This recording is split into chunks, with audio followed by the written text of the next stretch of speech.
You'll read about the wall and the soul voice and warrior sisters and being brazen.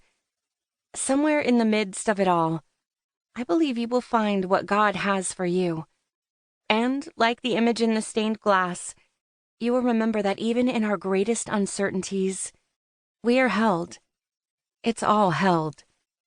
May every word whisper to you, there is always a hand reaching toward you. There is always grace available. And there is always a chance to begin again. Love upon love, Leeana. Day 1. The sacredness of beginnings. Make me brave. Lead me into the enormous space of becoming. Sue Monk, Kid. 10 years ago, I was a brand new mother to boy and girl twins, and everything felt enormous.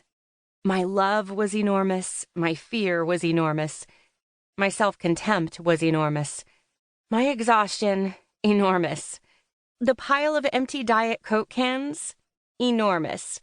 The baby's beauty, enormous. The weight of how perfect it all was, just waiting for me to mess it up, enormous. I could not cut a path through the extraordinary landscape. It was all just huge. And so I felt nailed to the couch, floating in love and entirely anxious, like I wanted to crawl out of my own skin. Of course, you have no idea what I'm talking about whatsoever. It was in these very early days of motherhood that I read the line from The Rule of St. Benedict, which transformed into not just a line, but a lifeline, and has been with me every day since those winter days over a decade ago. Always we begin again. Benedict's rule for monks called out the holiness of repetition, even the spiritual efficacy of it, though our culture preaches only the opposite. It gave a certain grace to beginnings, because that's all those days were, one beginning after another. And let's be honest, that's what so much of life is, learning how and learning how again, over and over. Each day is brand new, after all. We've never lived this day before. It is certainly difficult to not get impatient, even contemptuous with ourselves over our utter novices in life, and the difficulty of being new and inexperienced tempts us to become experts, or in some cases pretend we are experts long before we actually are. Beginning again is permission to be unaccomplished, to be a beginner, to be brand new. More than permission to, a sense that we are right where we should be and that the beginning space is actually a holy space, not just a layover on our way to something better.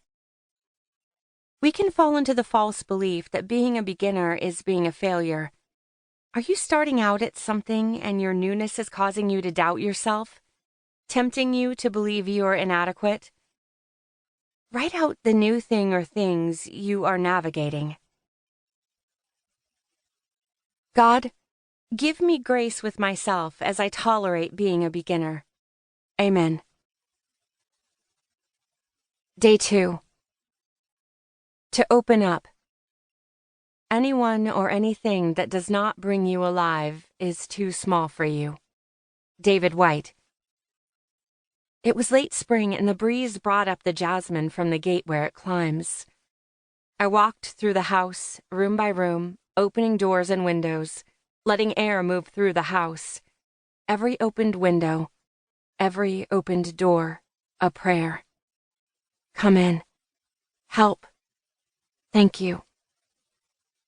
I opened the entire house, cranked windows wide open, found stools and baskets to prop the doors, and then I stood in the very center of our house. I tilted my chin up slightly, and I closed my eyes and let the air move across my face. Sometimes a house feels tight, no matter how many square feet it is.